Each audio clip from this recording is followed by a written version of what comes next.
Hi everyone, I want to start with a Wednesday afternoon, week 2 of my placement at the Lonely Care Centre in Melbourne. I had planned a group story time with a 3 to 5-year-old room rehearsed the night before. About 3 minutes in, two children started fighting over a toy. The group fell apart and I stumbled through the rest of the session while my mentor Julia watched quietly from the corner. On the drive home, I replayed every mistake. By the time I got to my front door, I had convinced myself I was not suited for teaching. And here is the thing, I completely forgot that the child who had tugged on my sleeve, asking me to read to her because she liked my voice. I forgot the nappy change I had handled without panicking. I forgot the small nod from Julia when the transaction ran smoothly. Those things had happened, they just did not register because of something we know in positive philosophy as negativity bias. So that experience has become the starting point of this self-study. My research question was, does structured gratitude journaling influence how preserve early childhood educators interpret and remember placement experiences? I chose gratitude specifically because Emmers and Macaulay showed it does not just improve mood, it changes what people notice. It redirects attention, and that attentional shift was exactly what I seemed to need. I used Seligman's PERMA framework as my analytical lens: positive emotion, engagement, relationships, meaning, and accomplishment. And I'll come back to each of these when I discuss my findings. Three theoretical ideas really anchored this project. First, negativity bias. Burmester and colleagues showed we weight negative experiences more heavily than positive ones. On placement, under observation and assessment, that bias is intensified. Minor errors feel catastrophic while engagement just sides off. Wilson found that students who practiced gratitude reflection developed stronger resilience under stress, specifically because gratitude functions as a counterweight to this bias. Second, Frankston, Borden, and Buell theory. Positive emotions, including gratitude, broaden our cognitive and behavioral repertoire. Over time, that broader repertoire builds lasting resources like resilience, though the goal was not just to feel better on hard days, but to build something durable across the 4 weeks. Third, Bandera's concept of self-efficiency. Built through mystery experiences, small success accumulate into confidence, but if self-criticism consistently overrides those successes before they register, the accumulation stales. Gratitude journaling theories might make mystery visible. I also drew on Dweck's growth mindset framework and C's concept of flow. I'll touch on this when I discuss specific moments in the data.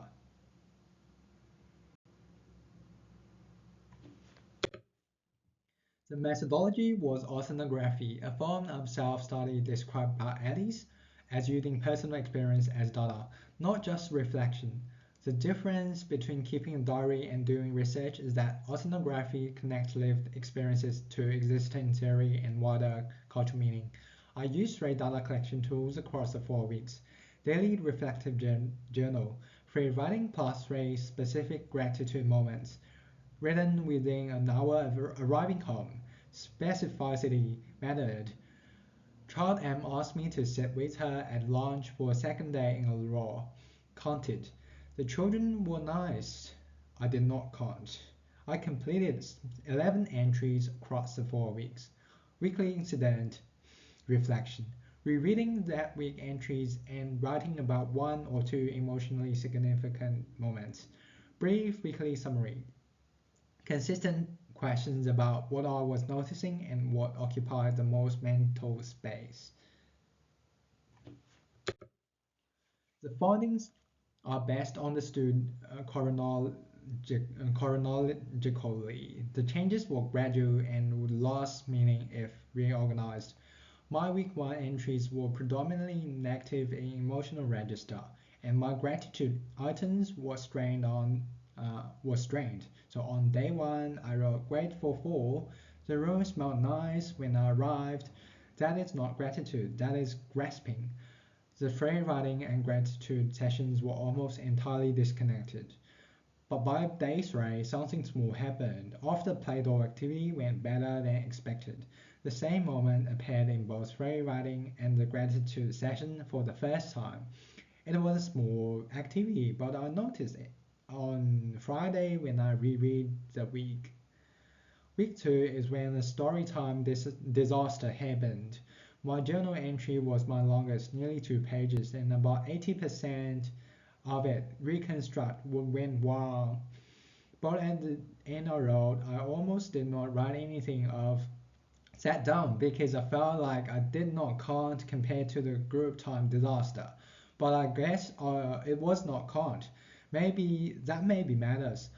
I wrote that gratitude entries because I had committed to the project, not because they felt meaningful, but rereading a week later, I could say that child M choosing to sit with me, the outdoor time feeling manageable, Julia's reassurance, these real data points about how the day had actually gone. Week 3 brought a formal feedback conversation with Julia.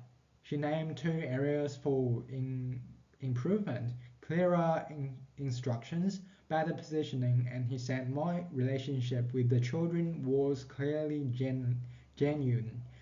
In my journal, I actually wrote that a bit down in case I forgot it. The phrase makes a turning point. I was not using the journal as a deliberate mechanism against my own negativity bias. In week 1, gratitude felt an obligation. By week 3, I was reaching for it. By week 4, my entries were noticeably shorter. I was processing differently, and on the final day, I stayed calm during a child's meltdown. I wrote, actually calm, not performing calm. That distinction matters. In earlier weeks, difficult interactions split my attention between managing the situation and criticizing my own management. The week 4 moment felt qualitatively different. My attention was on the child, not on my performance. Reading across the data through PERMA, several patterns emerge. By week 3, positive moments were appearing in my free writing spontaneously before the formal gratitude session. This aligns with Emma's and Macaulay's argument that sustained practice changes the tension, not just what you record. The week 4 moment with child A, actually calm, not performing calm, approximates what C's cause flaw. Less self-monitoring creates space for genuine persistence. Relationships. Early entries treated Julia's feedback primarily as performance evaluation. By week 3, I was grateful for her specificity. For the walk home, I spent thinking about constructivity about her feedback. Wilson and Harris describe this as gratitude shifting the emotional tone of relationships. Early entries asked, did I execute this well? Later entries asked, did the children feel supported? Carl described as a shift from deficit focus to contribution focused reflection. The journal credited the record in criminal process that unaided memory would not have preserved. Bandera argues that mastery experiences are central to self-efficiency, but they need to actually register to accumulate. What did I take away from this? Gratitude journaling changed what I noticed more than changed how I felt the moment. Difficult experiences were still difficult. The storytime disaster was genuinely distressing, and gratitude does not alter that. What it does is ensure that positive moments also had somewhere to exist in the record. It worked by protecting small wings for being overridden by self-criticism before they could accumulate into anything. And by week 3, it had become a tool was actively choosing, not just fulfilling the obligation. I also want to acknowledge uh, Olga's point that resilience is shaped by environment. Julia's consistent, specific mentoring made the practice easier to sustain. Separating the journaling effect from the monitoring effect is a genuine limitation. So that's the end of the presentation. The rest of the time is the question time. If you have any questions, feel free to ask. And thank you for coming to the presentation. Thank you very much.